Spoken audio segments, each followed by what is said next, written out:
Okay, welcome everybody, and thanks for, oh, is that sharing now? Can you see it? It says end of slide. No, not yet. It's not working, is it? There we go. It's on That's the now. beginning. Aye. There we go. That's it, isn't it? Yes. Perfect. Wonderful. Okay, start again.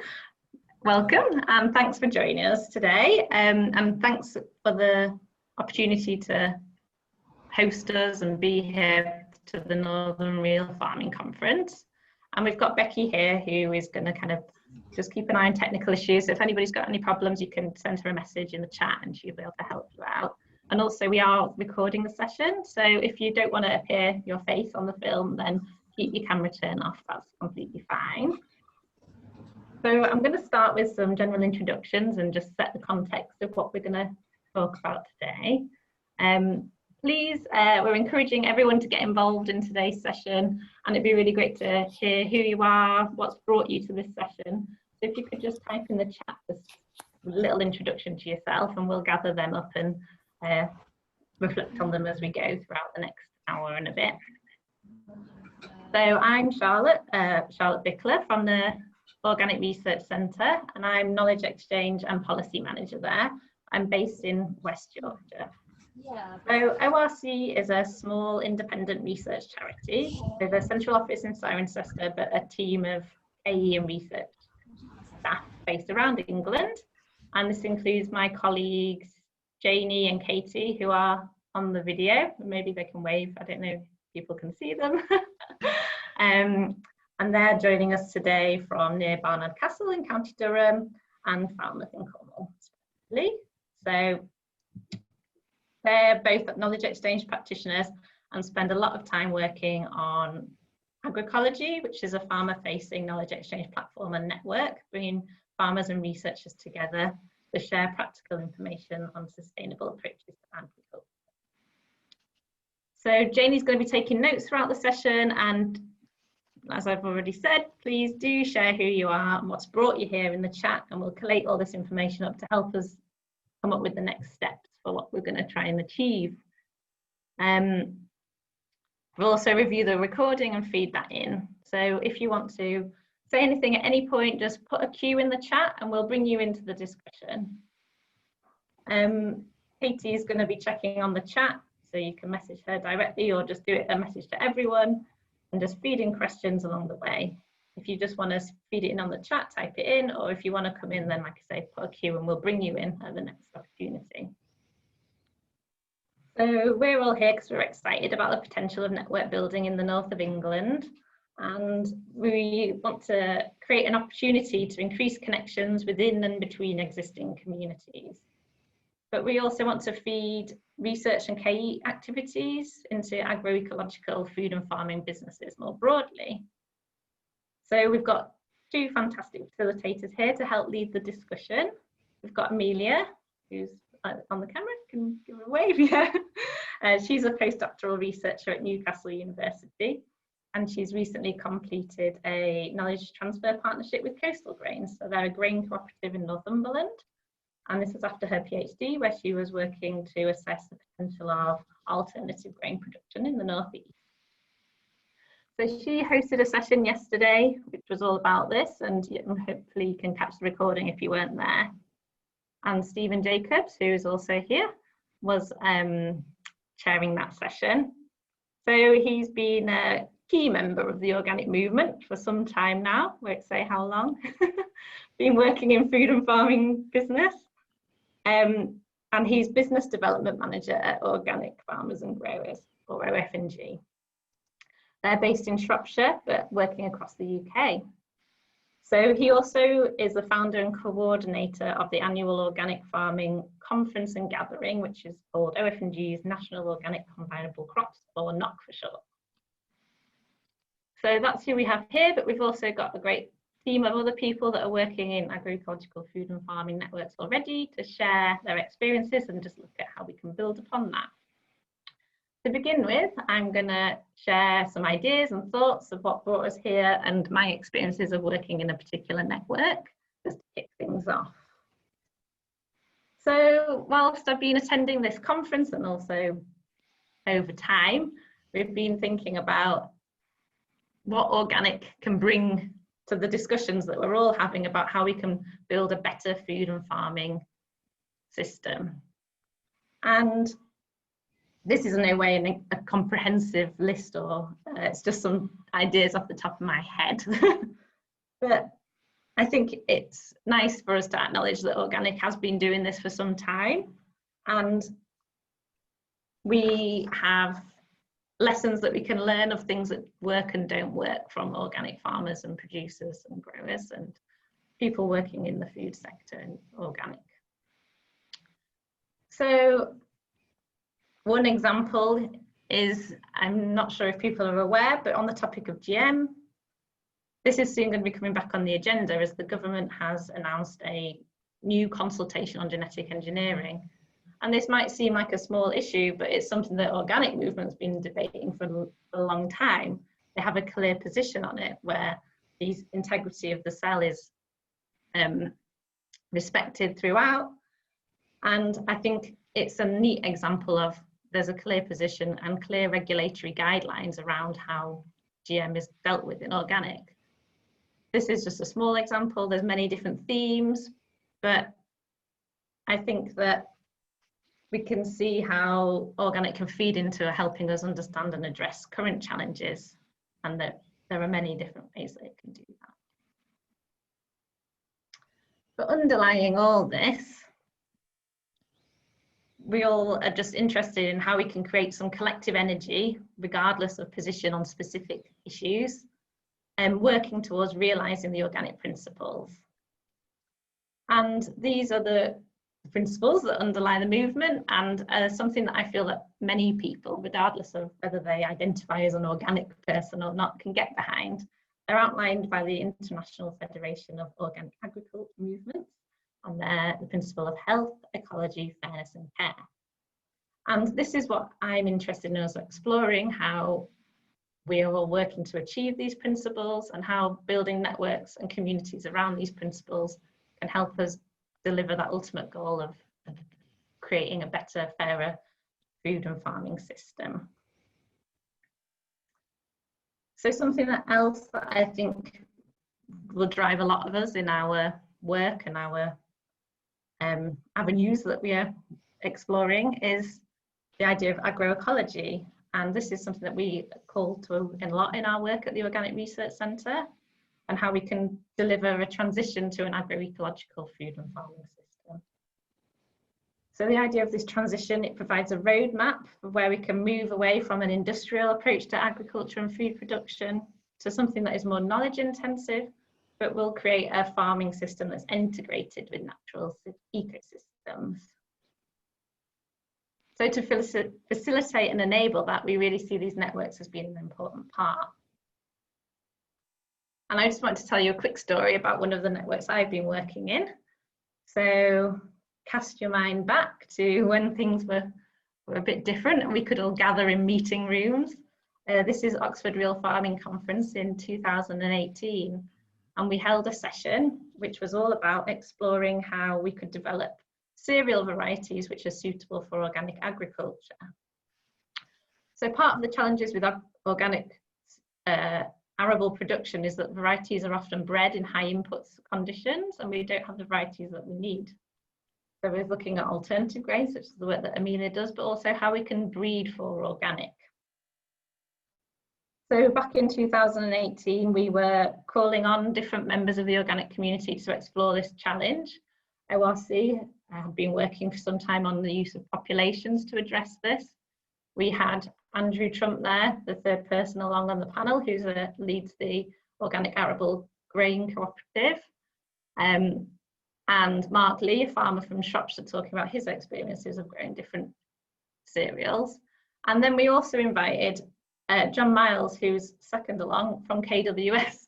This was quite a controversial thing to do at Oxford Real Farming Conference and caused a bit of a stir, bringing KWS into the discussion. But we found that it really helped us kind of unpick the challenge of what was and wasn't working for organic and why the system wasn't delivering what we needed. So we were able to kind of develop our hypotheses from these different discussions that we were having, also including with AHGB, who developed the recommended list for wheat and other cereal crops.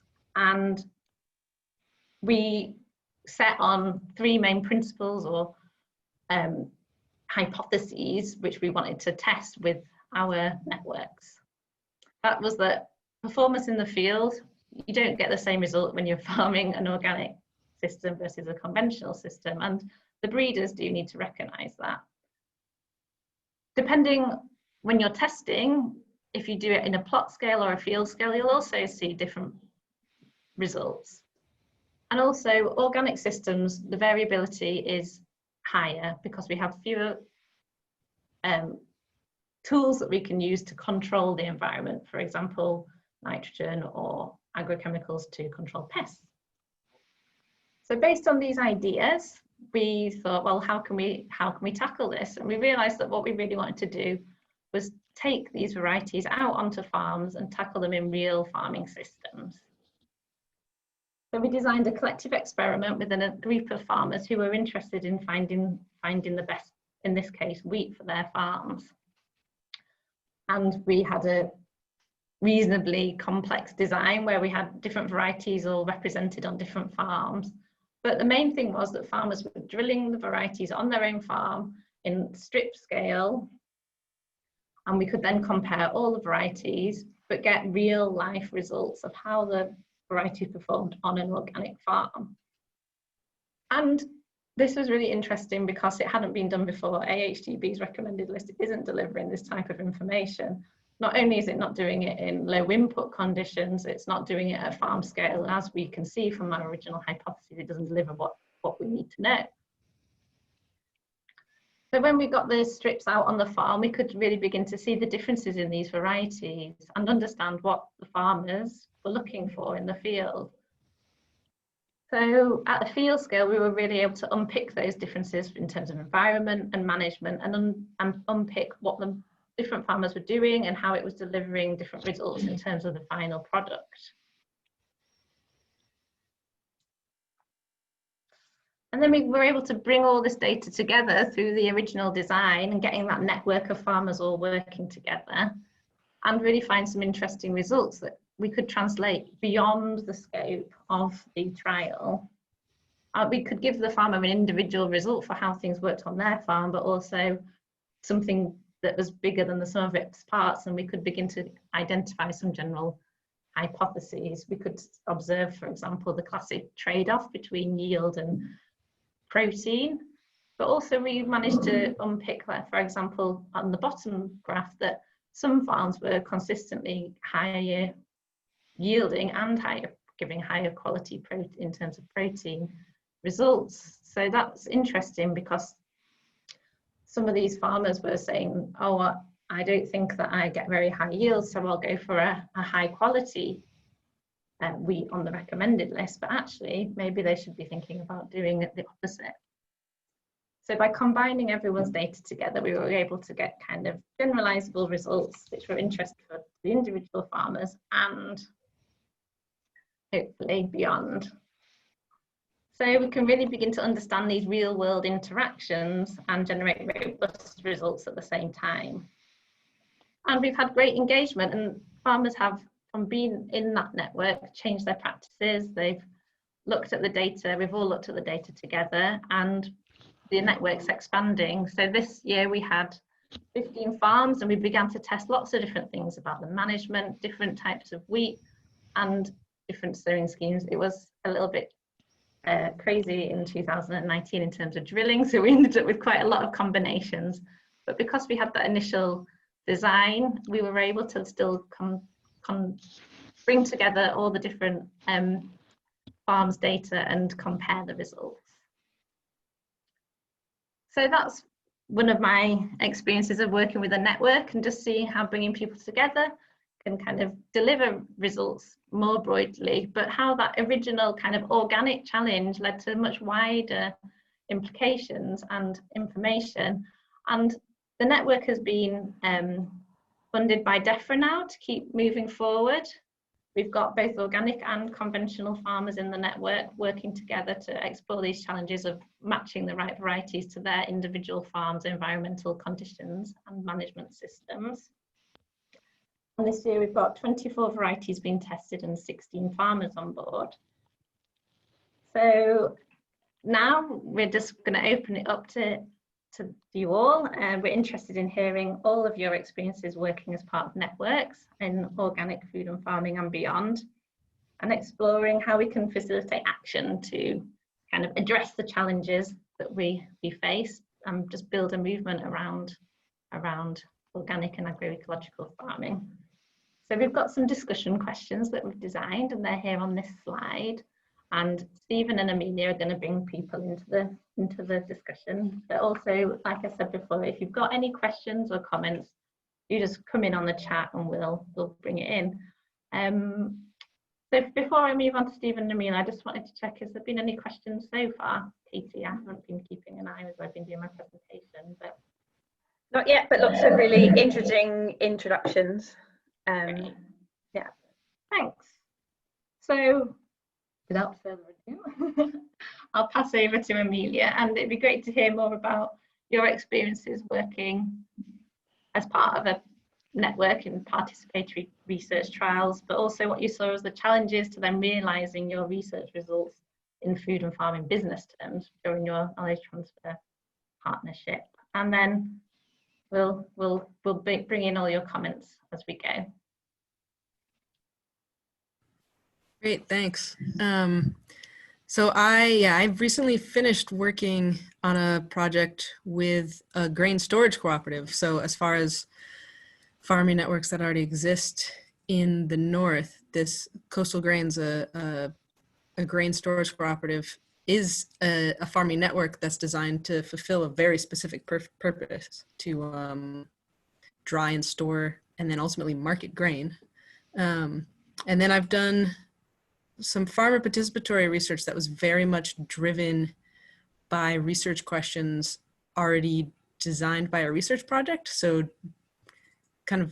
different in many ways than what Charlotte was describing as far as live seeds go, where we had a set of questions we wanted to address and just needed to ask farmers, can we grow these things on your land? Pretty please. And I, as a researcher, am going to go collect some data on it. And ultimately, what ended up working in terms of getting some collaborative work done is that there was a shift from that style of research project into the more recent project with Coastal Grains, which very much had a commercial focus to actually apply some of the things from the research on a commercial scale. And that was much more driven by grower interests. So yeah, I can speak to that a bit. And I'm also aware that there are kind of unofficial networks that I've ended up being connected to in Newcastle and the surrounding area. And so having opportunities for that to be more formalized or to tap into things that already exist, I think would be really beneficial.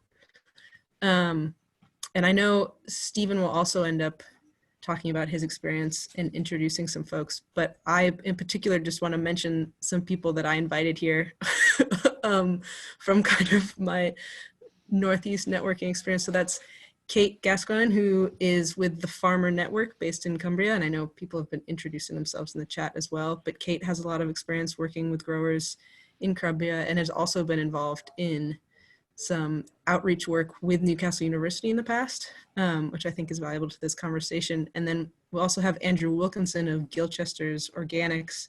So Farmer Miller, but has also been very involved in research at Newcastle University, and it has lots of connections to the grain supply chain in the Northeast and throughout the UK. So just wanted to point them out and make sure you guys are brought into the conversation. Yeah. Great, thanks Amelia. Yeah, we've got a great range of people. I've just been checking over everyone who's here from lots of different backgrounds regionally and also different farming systems and food businesses. It'd be interesting just to introduce yourself a bit more, Stephen, from that business perspective, how we can apply these principles of health, ecology, fairness and care more broadly beyond the farming, but also thinking about those business networks as well. Yes, so a little bit about me, I think, perhaps to help see the context to where I'm coming from. I started off market gardening with my brother many moons ago. Eventually, he got a position at the co-op when it was still farming in Leicestershire and was running their then experimental organic farm, which was a success. And then they dropped it. During that time, we were growing strawberries commercially. And I remember my brother was a very good grower, sadly no longer with us. He was a really good grower. But getting the product to market, even though we were a co-op franchise, even the local co-op wouldn't take them. There were all sorts of logistical problems, all sorts of reasons. Anyway, years later, I ran a small food business in Nottingham, which nearly killed me because I tried to do it all myself.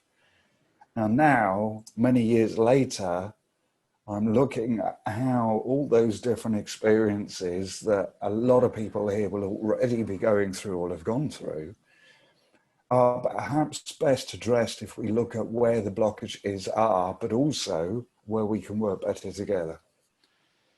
So one of the things that I've noticed over the years is that high volume crops are seen as low value.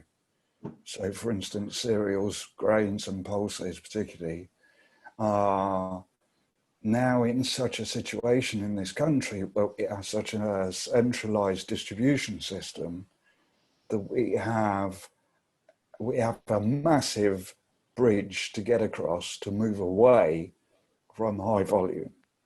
And why would we want to move away from high volume? I'm sure everybody here is already fully aware, but for the recording's perspective, we are in a situation where the so-called green revolution was anything but green. We needed to eat after the war, absolutely.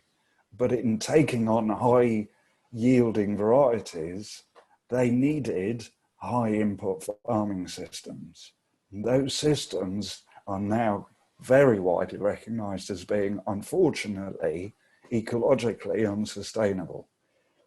And seeing as we only have the one planet, that's clearly a one-way street with a big dead end at the end of it. So the way around that is to look at a whole of the food system, not just the production, not just the ecology side of it, but also the societal element. And bringing those together is why I'm here. How we do that, of course, I think there's as many ways to do that as there is to boil an egg. I mean, it's one of those things where I can see there's people here that, like Sarah Lemansky, who's running a bakery in Leeds, and Joe at Food Circle York, who I think when I last looked at his camera was taking a delivery. They're working to look at how to, with trust and with respect, to work better together. And that's the way forward, I think. So, Charlotte, where do you want to take us from there? Stephen. Well, we've got one question coming on the chat, but I'll throw that out in a second. I just wanted to ask and encourage people, if you want to chip in at any time, just raise your hand or put a Q in the chat and we'll bring you in. But it'd be great to hear a bit more, Sarah and Joe, about your experiences. Do you want to go first, Sarah, and then Joe?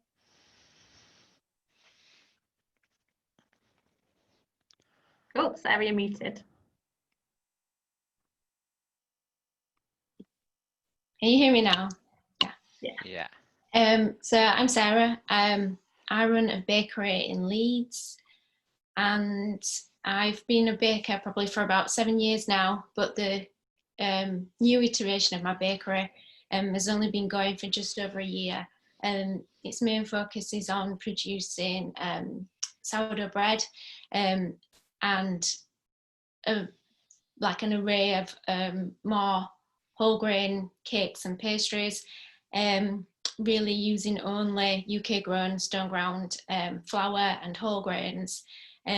And it's designed to work a lot closer with our suppliers. I realised as a baker, one of my biggest ingredients is flour. And as much as I was aware of how to carefully and ethically source a lot of my other ingredients, for example, dairy products or even vanilla, I didn't really know anything about flour. And so it was going from that point, looking at to understanding what flour is, where it's coming from, and how my business, or a business that I want to create and believe in, can actually contribute to something more beneficial. So that's when I decided to go more down the sourdough bread baking route and make connections with farmers and growers and millers here in the UK.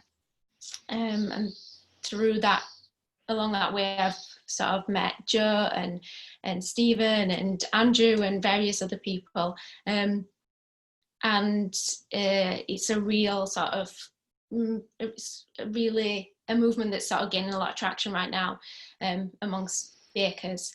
And so, yeah, that's sort of how I ended up here, really. But I'm still learning a lot about the agricultural side of things, and yeah. Oh, thanks for coming. It's really good to have you. Joe, did you want to just say a couple of words? Well, you can say more than a couple. Hello. So I've been working in food, well, since leaving university, but in kitchens, in growing, like Stepney City Farm, growing projects, cooking projects, and basically, Food Circle York is just a creation. Well, I just couldn't accept the food circle we live in. Like, basically, nothing really makes sense, and I had no idea how to go forward. I just thought, quite simply, let's support the farmers who are doing it right, get their produce to market, and then work at enhancing our customer base so that we can invest in and grow our local food chain. And that's essentially what we're doing. So we work in the fields just to try and get that true value of food. So try to track the cost from when you're putting a plant in the ground to when it's harvested, and just really try and work out how much we need to be paying to make sure that those kind of products are there for us year on year, but also trying to create an environment where we can get new and emerging growers and support their businesses. But it's incredibly tough out there. So that kind of the collaborative community approach, I think, is the only way that we can make anything work. So obviously the grain alliances that we're seeing up and down the country is only going to work if we have a real network of farmers and millers and bakers who are all willing to take on a little bit of the risk, and also the effort to try and articulate that value to the end customer. If that doesn't happen, if we don't have a marketplace, then none of this works. So that's what we're trying. That's great, Joe. Thanks. So we have Kate here, as Amelia introduced, who's had a lot of experience of building these networks and working in them for some time. And we had a question, actually. So it would be interesting to discuss with you, Kate, why Cumbria Organics, which works so well for a good number of years and is a similar, concept in parts of what Sarah and Joe are starting to build, and maybe different products. But what's happening now? Is it fading away? And are there any useful lessons that we could take on board if we are looking to establish similar initiatives going forward? Yeah, Cumbria Organics, we started in 1999 because there'd just been a new scheme come in it was the first organic payments to farmers for organic production, and quite a few people had signed up to farming organically with the idea that it was something they were interested in, and here was a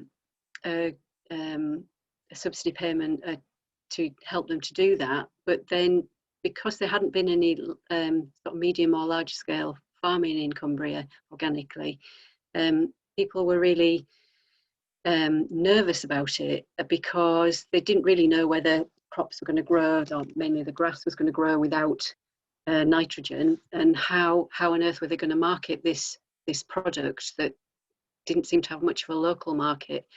All of the main markets for organic produce seemed to be in the sort of London and area and southeast, so we felt very remote from where the people were who were willing to pay a premium for organic food. And so the network was set up, one, to sort of help us all to learn together about, which basically started off as just farm walks, going around each other's places to find out what each other were doing and what they were producing. And then that set up what Stephen was talking about, was started to build up trust and respect for each other, and an understanding of what different producers were able to do and what difficulties people had been having. And sometimes that led to people buying inputs together, like feed or grains or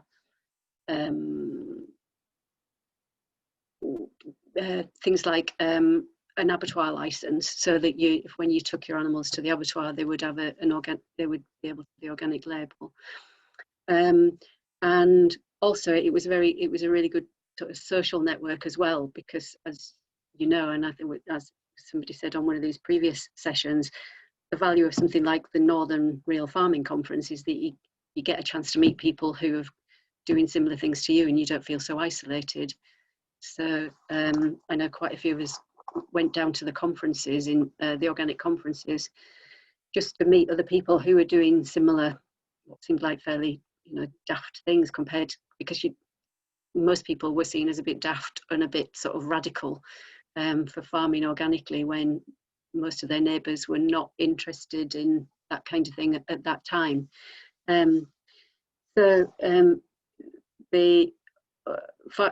Cumbria Organic sort of set off on that footing and really grew, and we had 75 organically certified businesses in Cumbria, producing a range of different products, both for the wholesale markets, like wholesale, lamb, beef and milk and grains, and a few grains, and then but quite a good network of about 25 people producing food direct to the consumer.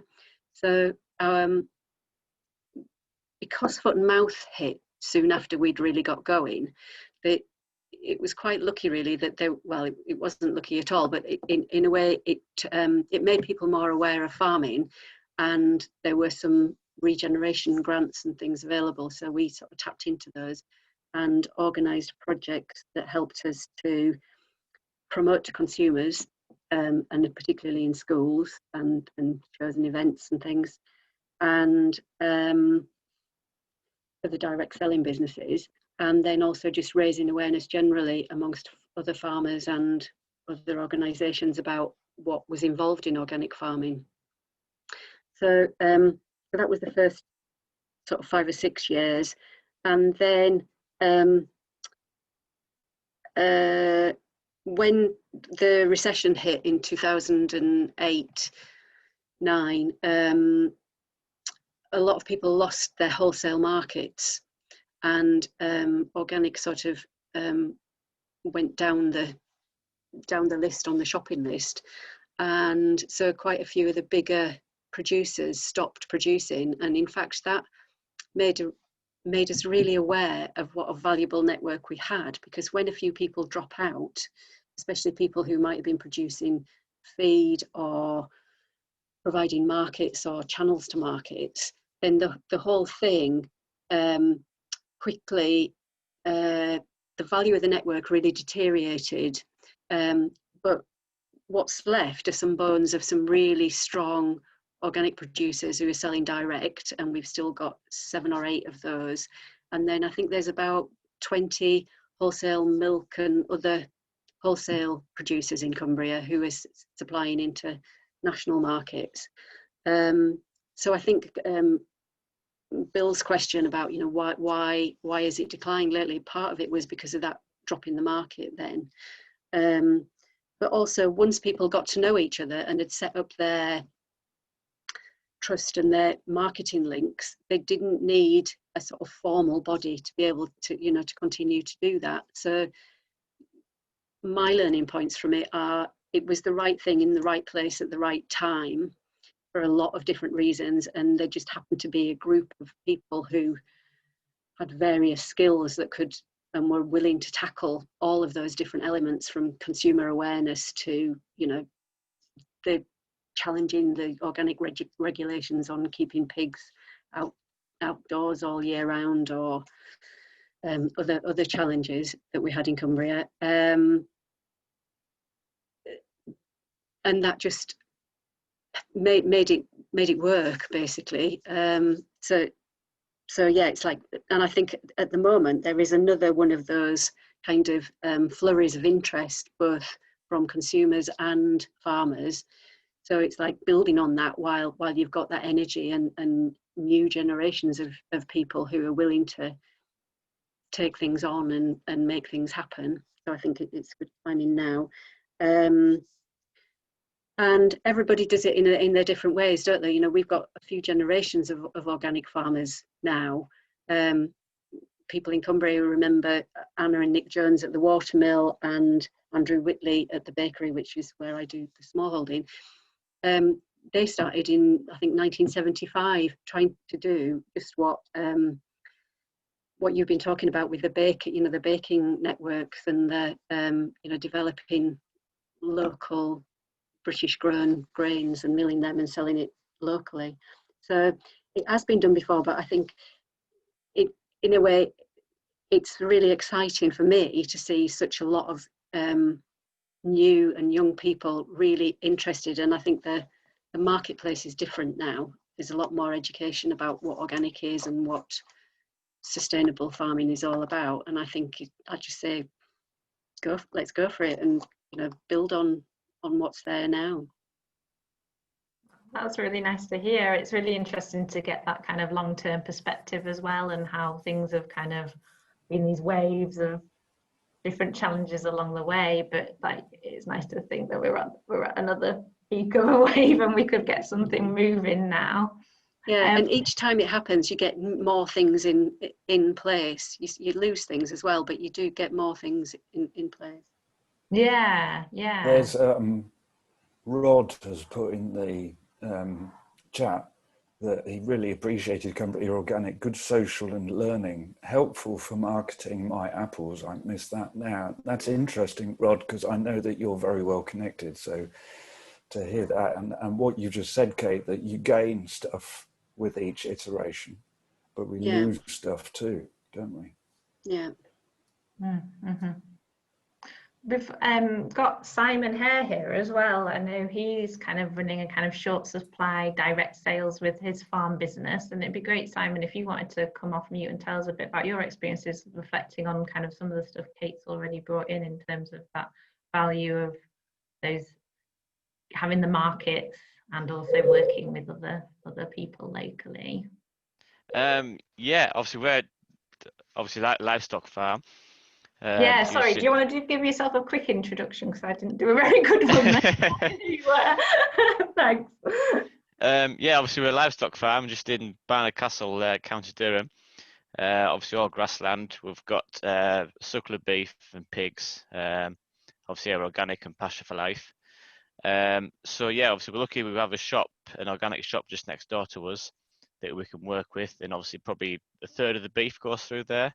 And all the pigs go through there, and obviously the rest of the cattle that are needed through the shop, they just go through like Dawn Meats, the organic scheme, through to there. But yeah, obviously it's good to supply your local shop nearby, so it's nice to be more connected to the customer. Gives you more value in what you're doing, really, in that respect. But otherwise, yeah, we don't really work with any of the networks in that sense. It's just through the shop that we work with to sell through there. So you've kind of got that local initiative. Do you think there's some value in expanding and building a network? Bill has mentioned on the chat that he thinks that it is missing now. a way to link up the kind of remaining organic producers in the north and finding ways to expand the network. Would you agree with that? It is, yeah. Obviously, it's having the outlet for what you produce, isn't it? Really, if you can find that, then you're okay. And obviously, trying to get the price that you need as well to make it worthwhile is the biggest thing. Well, can I just come in on that? Simon, so those 2 points, you've got to have the outlets, but you've also got to have the price. Yeah. How have you found that over the years? I mean, obviously up and down, but are there bits that are particularly useful and that you'd like more of? Yeah, I mean, obviously the price I have with the shop, we have a set price that's, I suppose, it's what the average market price is. So it's good there that we always know what we're getting. Obviously, what we sell through the other supply chains like Dawn Meats, obviously, yeah, that has been up and down. At the moment this year, it's starting to go back up a bit, whereas last year it was down a bit, which wasn't as good. So yeah, obviously it's trying to increase the sales through the shop, so we know what we're getting all the time, rather than having the times when the price is down. So it's trying to have a more sustainable price all the time is the biggest thing. Yeah, excellent. There's a hand up from Viv. Can we take that? Yes, please do, Viv. Come on and Viv, do you want to speak? raise, unmute yourself and join the conversation. Oh, is she still there? Yeah. Hiya, there you are. Wonderful. Hiya. Can you hear me? Yes. Yeah. Oh, right, sorry. I just wanted to sort of reiterate what Simon said. I mean, we sell, I keep sheep and sell lamb and mutton to local customers, but the price, you know, sometimes the price in the fat market to selling direct compared to what you can sell to doorstep is really, there's not much in it. I reckon this, after you've taken abattoir costs and butchery costs and then selling costs, I mean, I reckon we're probably making about £30 a carcass from slaughtering some lambs this year, which is sort of marginal because there's a lot of work in it. Yes, definitely. Well, I was going to pick up on one of the things, I'll come to you in a sec, Joe, about the I think it was Kate saying about the foot and mouth and about the recession in 2008. We do a series of talks, and we did one in 2009, and we had the then manager of organic for one of the large multiple retailers, who should go nameless. It's got a blue and red logo. And he said that in 2007-8, as the crash hit, they took a third of their organic and other premium goods off the shelf. They did it because they were already strategically wedded to the idea of fighting the discounters, Aldi, Lidl. And then in 2009, they crunched their famous club card Dunnhumby data. Oops, I've given it away now. And they found that they lost more out the till than they were expecting, because it turns out that somebody who buys organic will also buy other premium goods, and they lost 2.7 times the value of a basket. So they wanted to restock. But as Kate said, one of the issues was some of those producers went out. They either went out of farming completely or they just stepped back from organic. So one of the things is the market isn't the market. There's loads of different markets. Some of them are more loyal to the production side than others. Sorry, just wanted to make that point. Yeah. Joe had his hand up. Joe wanted to come earlier. in, and then maybe Viv wanted to come back in after that.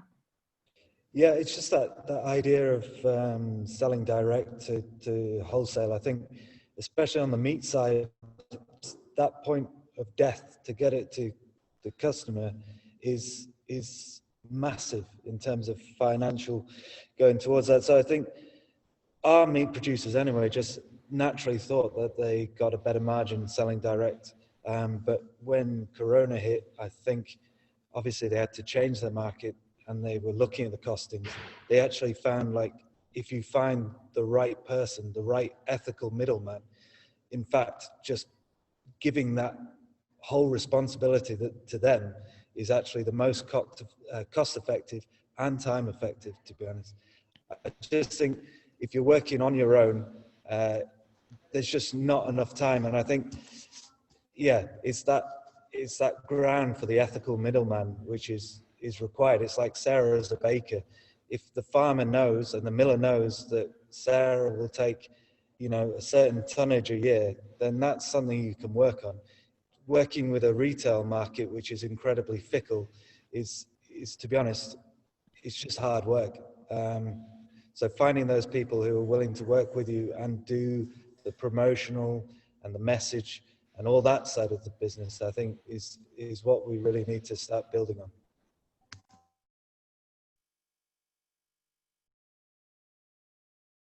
I'd agree, definitely. Did you want to, Viv, comment on that?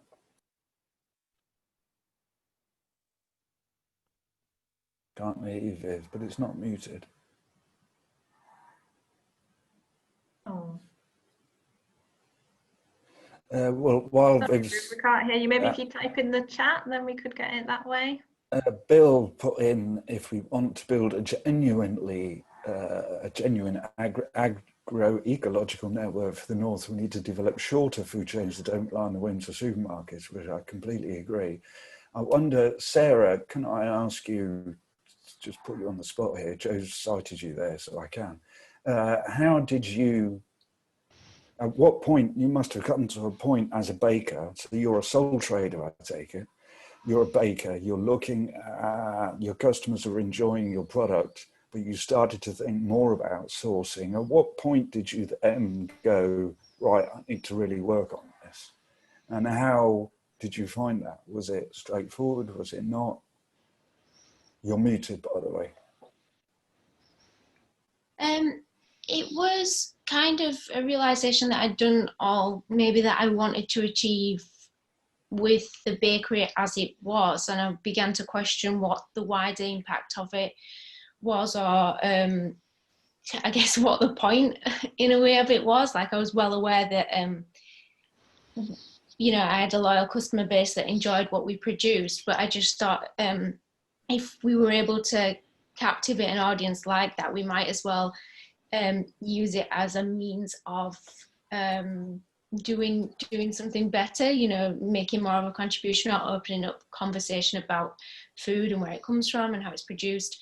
And I guess moving into doing having a main bread focus was that was it. Was you were producing a staple, and by the nature of it, it should be nutritious, and it should be you know, bread is very little ingredients, so the ingredients that you do put in it should be of the best quality and sourced in the best way possible, and also have the best flavour. And I mean, as a baker or a chef or anybody who produces a product, I think they're very much driven by the need to create something that is so tasty and delicious, and that only comes from actually really digging deep into what it is you're using and where exactly it's coming from.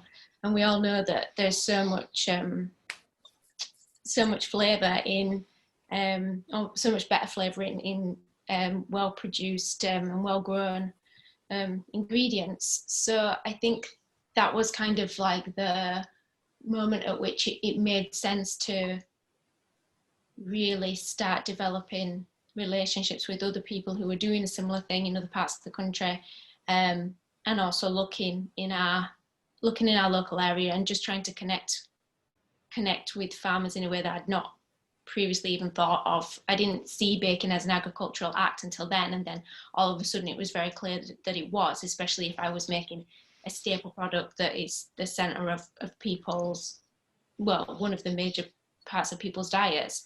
I had a background in nutrition and public health as well. I did that for my degree, and so I was aware of the challenges and barriers relating to people accessing, you know, nutritious food at a decent price. And yeah, all those sorts of things fed into what I wanted, where I wanted the business to go from that point.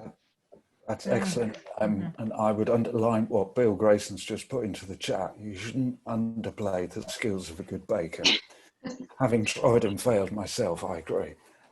One of the things that we spoke about before, Sarah, when we were starting to cook up this whole session with you and Joe particularly, I'm thinking, but Simon, feel free to jump in, is that just coming up to what Viv has just put, I agree with an ethical middle person, that would be great, but I don't want to lose touch with the customer either. It's really good to have direct feedback and conversations, and people coming to see how we produce that feeds me.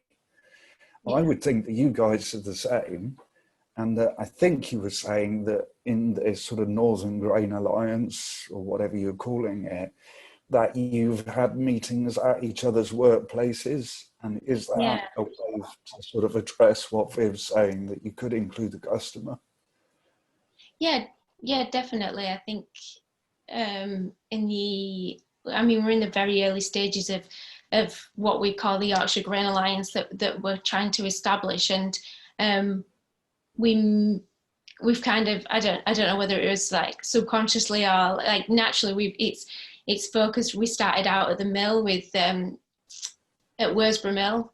So Simon and Charlotte, who operate the mill there, they're involved in it. So kind of being able to, I think part of farming network is being able to understand the areas that you're not an expert and you're not familiar with. I mean, as a baker, I really didn't know very much whatsoever about the actual agricultural side of things, and I didn't know anything about the milling side of things, and those in themselves can be sort of barriers to really being able to get to know each other, and because you almost feel a little bit ignorant of what that other person, their skill and what they're able to do. And so we started out at the mill, and then in the summer we went to the farm, and hopefully soon the next meeting will be at the bakery, where it offers an opportunity for the millers and the farmers who maybe don't know really what I do with the end product, or why, or what metrics I value in that end product, and how that probably looks completely different to what they value, or what's great for them. So it's kind of just starting out at that real basic level of us all kind of introducing ourselves to what we do, and what are we looking for, and how can we help each other out in that. And that's kind of how we started out. And I definitely agree though with the because as at the bakery we've faced issues of whether to go down more wholesale supply route, or whether we stick to really pushing our retail and our customer, that selling directly to our customers. And for us, that's always been a really important thing, because it is the point at which you are able to open up and generate conversation and spread the message to somebody who is actually taking that product home and eating it, why what we do is important, and you encourage loyalty and things like that. And I would definitely say that that's probably the most fulfilling part of the job, actually, has become the relationships that you build with your own customer, and them coming into the shop, into the bakery, seeing what we're doing, asking what we're doing. Yesterday we were open, and people will just come and say, oh, can I have a look at your starter? Can I have a look at your sourdough starter and what it's doing today? Because, mine's not doing, mine's looking like this. And it's sharing knowledge and things like that. So it's not only just retailing a product, it's actually sharing knowledge and talking about food in a wider sense, and building a community around it. And that's, nobody could argue that that's not vitally important. So yeah, it would be a shame to not do that side of the business, I imagine, for any producer. That's really interesting. Thanks, Sarah. It also ties in with one of the questions we've had, because, well, sort of, somebody was interested in asking Simon about his direct sales model and how that works, and kind of the reality of that, because it all sounds very nice, doesn't it? But then when it comes down to it, the question for you, Simon, was what percentage of your sales do go via the cross-lane shop and cafe, and what would happen in reality if the shop did reduce demand or worse? And do you think that's enough, or these networks can provide some extra support? And how do you marry these different scales that you have to operate in? Yeah, obviously on the beef side, there's probably about a third of the beef that we produce goes through cross lanes, and obviously the rest of it goes to Dawn Meats. Obviously pig side, all the pigs go through cross lanes. I don't sell them anywhere else. And obviously, yeah, we're trying to increase what we sell through cross lanes. But if that happened to go down, obviously cattle side will be okay, because I just obviously said more through to Dawn Meats. On the pig side, yeah, I'd have to cut them back because I don't have anywhere else that I supply with them. That's just solely for there. So that's sort of the situation with that, yeah. That's interesting. So we've had That is interesting. Sorry. were you going to say we've got some comments coming through? Stephen, you go ahead. Moving on to CSAs now. Yeah, CSAs. This idea of Bill and Becky and Katie are talking about it, and so am I, community supported agriculture. And one of the things is that CSAs can have different models, can't they? Some people are more distant perhaps from their boxes than others. But yes, certainly. I think one of the things there is, do people want to have a connection with their food? Some people don't, which is, one could debate that, but there's no point. At what point do we encourage people to divorce themselves from convenience in favour of something else, in favour of these other qualities that Sarah and Joe and Simon have been talking about? It's an open question. We've got somebody coming, Bill Grayson's asking if Rod could share some of his experiences in working with the Food Futures Initiative in Lancaster. Maybe that could kind of nod to the issues that Stephen's raised there.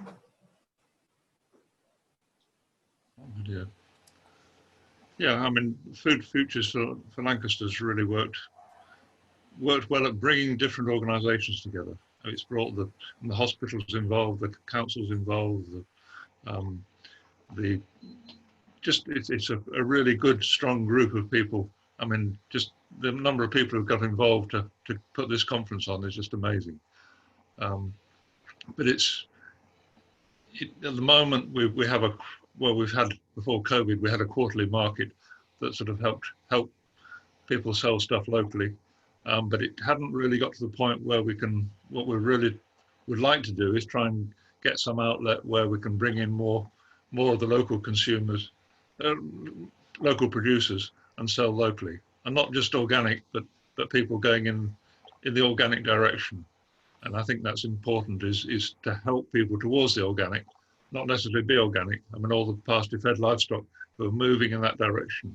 And I think is, you know, to some extent, people get put off by the organic side, and certainly, you know, when you're ending up paying sort of, I don't know what is £700-800 a year to call it organic. If you're a small producer, it really takes up a lot of the income that you get from it. Yeah.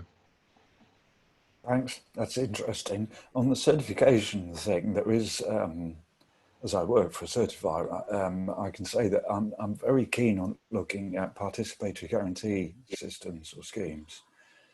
And it would be interesting, there you need to have an honest broker. You need to have somebody in the sort of guild, as it were, who's then going to be the arbiter of authenticity. So perhaps that's something, Rod, we could have a chat about at some point, because I agree with you. I think there is a need to encourage participation. One of the things we do is we also certify pasture fed.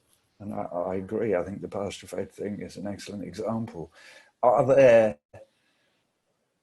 other ways? Because I know Rod, for instance, is also involved very heavily with the Permaculture Association. Are there other links that we can all forge with each other to take all of this forward? I think one of the things that might be good is also on the research support. That I mean, for example, sort of locally, all the farmers, everyone needs a sort of fertile soil. So I'm trying to work with local farmers to think about using effective microbes to really build up the fertility, but it's also as part of a flood management scheme. So you can bring people in from all sorts of different aspects that help look after the environment and create a food system that's more resilient in the long term. And I think there's so many different aspects to being resilient food that we need to consider, and would sort of, with Huge Futures, we're trying to work on how we can develop that resilience for food system. And one of the things that we're just about to start on is a game that we can play to put out and just see if we can get people to think about what is resilient food and move people in that direction. Excellent. Thank you. Joe, you had your hand up. Yeah, sorry. I just think it's that, for me anyway, it's transparency. If that is really the key to it. There's so much misinformation and it's hard to articulate how we come to these prices, to be honest, of organic or pasture fed. There's just too many labels of it. I think it's really confusing for the consumer, who are as far away from food production as they've ever been. So for me, as a middleman, that is the job, to show where the value is, to be honest. I think you're right. I think certification is fine, but that, for me, the value is there. I only use the organic key when I can't get to the farm myself. If I can get to the farm, then I know exactly what's going on there and whether I want to buy and eat the food for that. So for me, it's about that local system, it's that relationship. Yes, excellent. Well, and on that very note, just before you put transparency is the key in the chat, Joe, Siobhan has put the organic label, has put it off our local farmer from starting regenerative farming, which is a terrible shame. Maybe they need to get in touch with Rod. But also Katie Bliss has put that it would be interesting to explore how these consumer farmer networks can support farmers to make the transition into more agroecological systems. Again, going back to what we were saying earlier, when you have a big system with a huge amount of infrastructure bent in the shape it is, if you're trying to be a different shape, you'll have additional barriers. Yeah, I think also some of the points about where do grains fit into this, and we have talked about examples of more farmers starting to have mills on site and working more directly with bakeries. But I also noted that Richard Swan in the chat mentioned a specific project in Sheffield that looked like it was even smaller scale wheat growing and getting out to more directly to consumers. And if Richard, I don't know if you're able to just talk a bit about that specific example as well. Hello. Yeah, sure, I can do. So earlier this year, we kind of just came up with the idea of just giving people wheat seed to grow in town, and then doing that essentially as a community. So whoever wants to grow it can have some seed, and then we'll support each other through growing it, and then next year get together to work out how we're going to do all the processing and milling and that kind of thing. And then, yeah, we kind of secured some seed from a couple of different places. So it's two sort of populations of heritage wheat mixed together. And then we put the call out for if anyone wanted to grow it, and we thought we might better get maybe 200 people if we were lucky. And then in kind of a matter of 2 days, we had got over 200 people without really doing any promotion or advertising or anything. We were supposed to be putting leaflets in veg boxes and things like that, but we didn't even get that far, so that was quite good. So we've distributed the seed now, and people are currently planting. And that is from a scale of 1 meter squared, so enough to just plant wherever you can, up to the largest grower is Regather, who are planting about a quarter of an acre. So, and they are certified organic. So I think Worsborough is an organic mill. So Regather will have the option of milling through Worsborough, but I think when we get around to it, we're going to have to figure out a way of doing everything sort of independently within town, especially as people have all different means, and so we're going to have to take into account everyone's ability to travel or move the wheat that they've grown, or all these kind of logistical issues we're going to have to figure out as we go along, really. So, but yeah, we've no real aim to it. We figure there's just value in the process, so we'll just start and see what happens. And there are bakeries who are interested, and just all sorts of people are interested in it. So we'll just kind of see what happens. If we get the flour out at the end of it, then that's great. And if we don't, it doesn't matter. So. There's a guy called Jean-Marc Albisetti who came to Grain Lab at Kim's at Small Food Bakery a few years ago, and he was taken around. I mean, the mill was a bit bigger than that, but it was, he had it on the back of a van, and he was just going around. He just built a sort of box around a couple of really nice little millstones. So there are ways of, without having to go big scale or without having to be tiny, like on a mock mill, of having something in between. Yeah, there are all sorts of ways of problem solving this, which kind of makes it quite exciting, really. So, and I figure that I'm not really keen on being too kind of centralized, control-y about it. So I think there'll be naturally just be peer support groups will come out for the people involved. So if people want to find their own ways of threshing and milling and whatever, then it doesn't matter. It's kind of, I think, I get the feeling we're going to be more of sort of a loose network of people ultimately. And maybe there are certain targets that people want to hit. So one of our growers is really keen on getting 1% of the city's wheat requirements out of the project ultimately, and things like that. So, but I don't even care about the flour. All I'm interested in is seed saving. So as far as I can see, if we can get seed grown and saved within the city year on year, then for me, that's all I'm really interested in. I'm quite keen to see populations of grains that are acclimatized to a very localized area. So that's what I want to get out of it. But then the bakers will be interested in other aspects of it, and there are all sorts of ways you can come to it.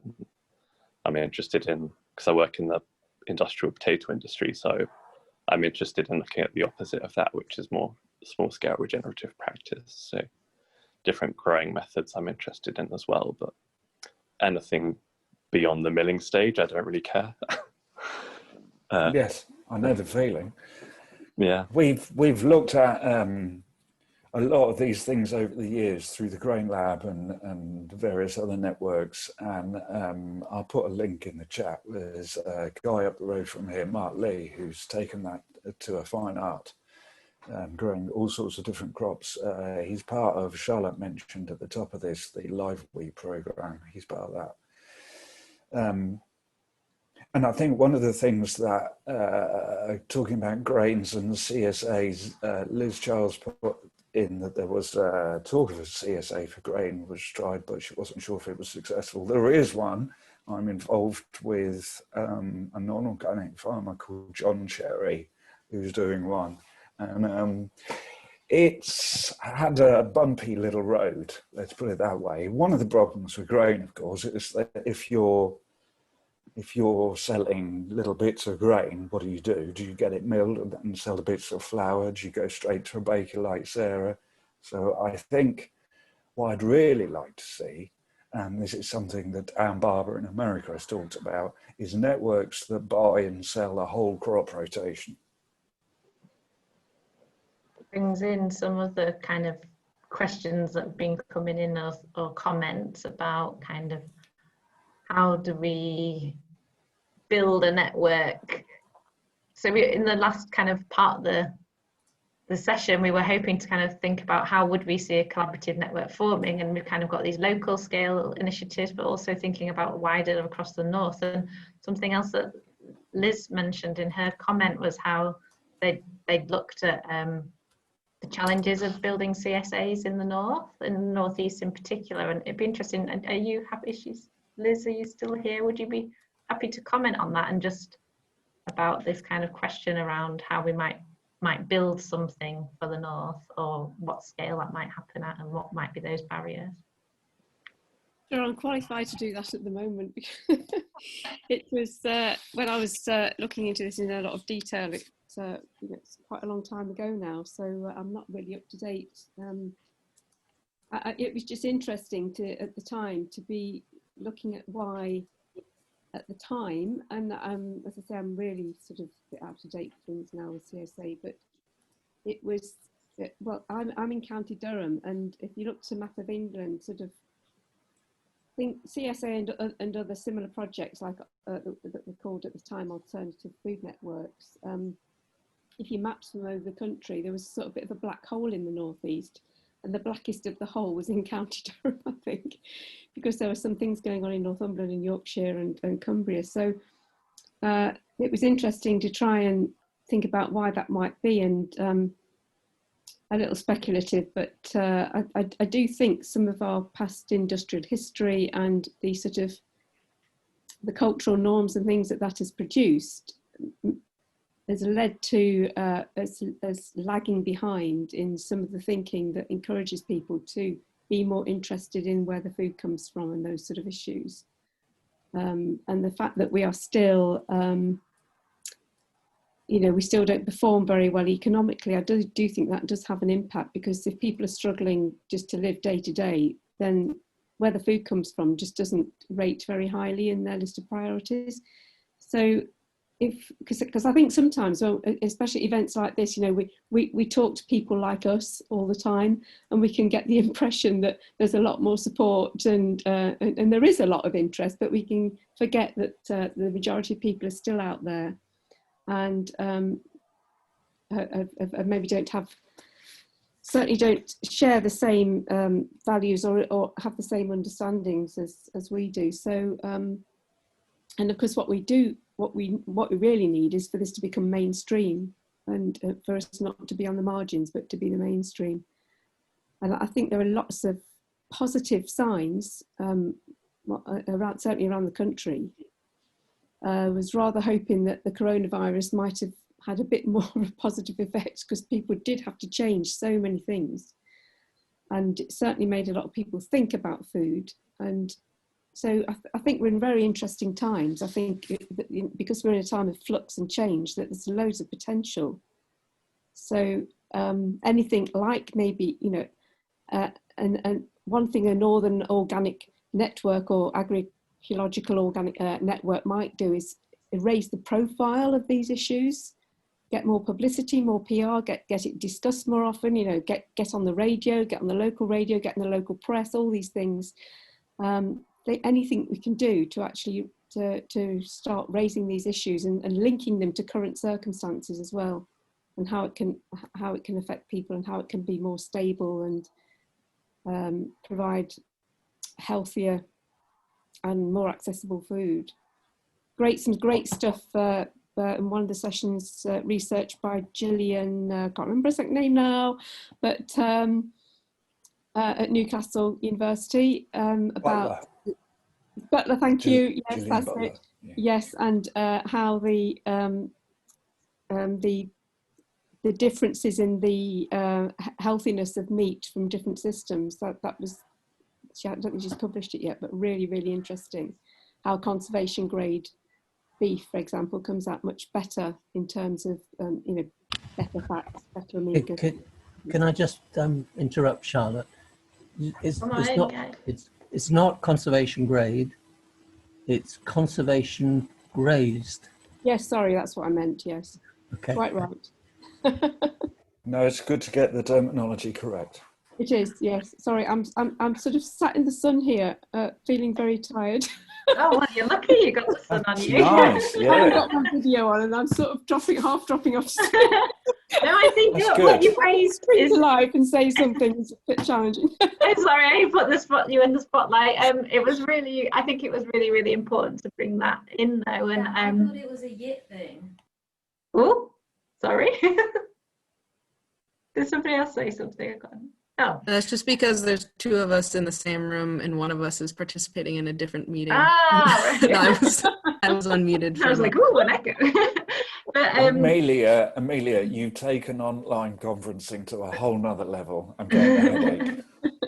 I think what you've reflected on there is key, and like getting the message out about, you know, you want it to be an inclusive message, and that also applies to within the movement. Kind of, there's been some comments here about making sure that we are bringing to break down barriers in communication. So not only talking amongst ourselves, but also bringing other people in, other communities in, but then also thinking about all the different schemes that are being talked about at the moment and getting that across to the consumer. Joe mentioned, you know, there's a lot out there, and how do we make sure that those messages are clearer? And I think that kind of action of maybe us all sitting down and getting it thrashed out on paper a bit, just what we're trying to achieve. It could be a challenge, but it could be quite interesting, and it's something that we could then share more widely. Kate, you made quite a interesting comment as well. Would you like to come back in, just because you've got that perspective to bring? Do you mean that conversation with what I was saying about the conservation grade, which was not conservation grazed, but conservation grade? I remember listening to somebody from Germany talking about all the different labels they had there, and a lot of organic producers being very concerned that having a lot of other labels undermines the organic message. You know, that there's a lot of competition in the marketplace for the people who, like Liz was making, you know, there's only a certain number of people who have got the ability to be able to choose where to buy, you know, which system their food's produced in. A lot of people just have to buy the cheapest, but it's quite often seen that the people who do choose a specific system to buy from, the message might get diluted, or there might be competition between. And I think that's the challenge. I think that's the challenge of today, is how do you encompass, as Bill said, you know, have a very open agroecological, because agroecological probably means something different to a lot, you know, there's probably a lot of different interpretations of that, just as there is of, you know, organic. But at least organic has got certification, and PFLA's got certification, but a lot of other things don't have certification. And then, you know, how do you define those things? And anybody who has had anything to do with the regulations knows that you know, it's just a nightmare trying to work out all of that in different areas. But if we had a northern agroecological, I don't know how agroecological goes down with consumers. I don't know who uses that with their consumers. I don't know whether that's just a farmery type word, or is it a consumer type word? I don't know. But the challenge is somehow getting all those people together in a positive way, and learning from each other. I think there's great scope for us all learning from each other. I just don't know how you market it to consumers without a lot of confusion. That will take a lot of work and care to work that one out, I think. I agree. I think that's a good point. Joe, you were going to say something. Yeah, I mean, I think this is what Kim does at Small Foods Bakery so well, because it's a food system based on relationships, and I think that's absolutely key in terms of getting that emotional investment with the customers, because as we know, it's fickle. And I think, you know, pasture fed might be the buzzword this time around, organic the next time around. It doesn't really matter. All that matters is we're supporting the right kind of agriculture, and the right type of food is getting to everyone. I mean, we're based at a community centre in one of the deprived areas of York, and that's purposeful, not because we expect them to be our, high spenders, but because there's no reason in creating a system that is not accessible to everyone. You won't be able to eat masses of meat or dairy or whatever, but you can still come and buy organic or unsprayed cabbages and grains and stuff. It's accessible to everyone, and we, some of our customers are on, universal credits, etc. And to be fair, it's just how much you value food in essence, and that's my job, and I feel that's everyone's job, is just trying to get that emotional connection, strengthen these relationships, so you've got something a little bit more resilient in the future, because the recession will come, and again it'll be penny pinching, but we've got to make sure that those pennies that are still available are going to the right folk. That's the job. It's a strong point, and there's a few people have picked up, Becky and Katie and others, on this idea that that organic can be seen as a bit middle class, and as Bill rightly says, one can contest that organic exactly equals agro-eco, and there has been moves across the international organic movement the last few years to have an organic 3.0 in order to further the development of organic.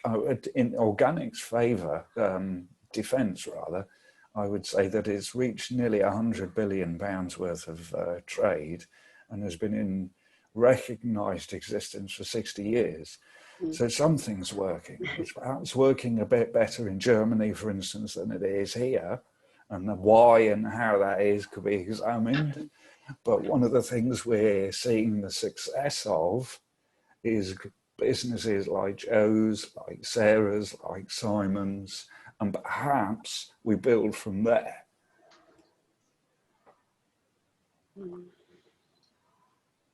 Because we're not going to solve everything overnight. There's a lot of things to solve. One of the sessions I was in this conference recently was about food banks.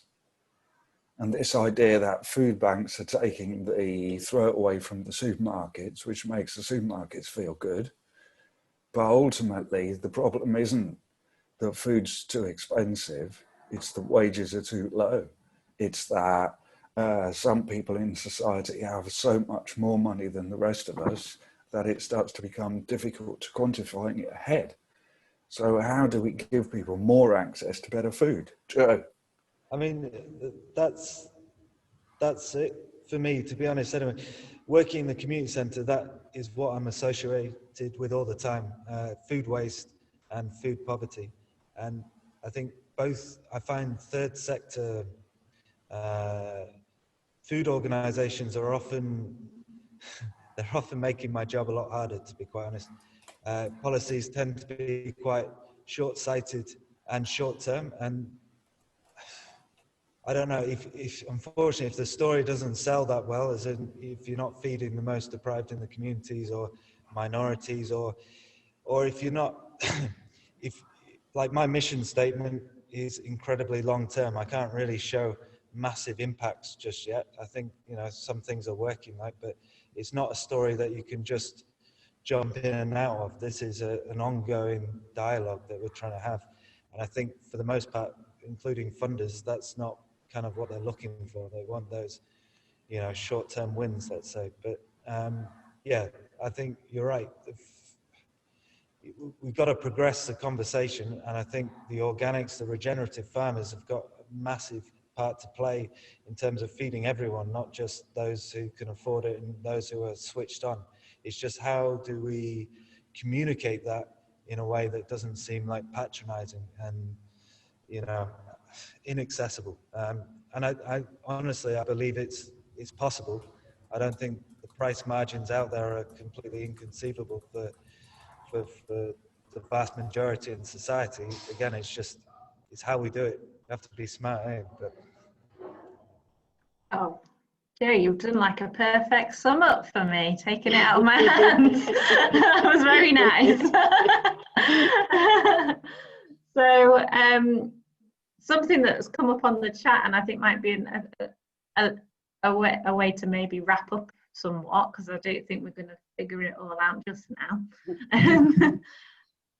is that maybe there's this idea of looking at the networks which people are already building in their local areas, and then seeing how we can bring them together and learn from one another, see what works and doesn't work, and share our experiences in kind of working towards delivering agroecological food systems. If you're interested in that, we're going to review everything that we've spoken about today and come up with some action points. Please do email me. I've just popped my email address in the chat, and we'll think about a follow-on event. It would be great to meet in person in a field somewhere or in a bakery, but it might not be quite possible just yet. It'll probably be on Zoom, but we'll be in touch, and we're really keen to keep the momentum and keep exploring what we've all raised today. And thanks everybody for your contributions. I think that's been really interesting, and I think there is a lot of potential there. Amelia brought in a point about the role that research can play in helping communicate those messages as well. And that's something that I am really interested in, and I hope that Amelia will be able to get on board and work towards with us as well.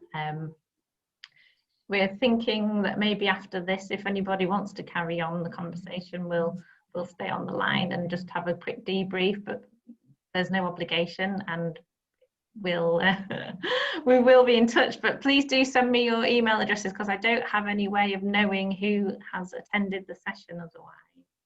So just drop me a line, and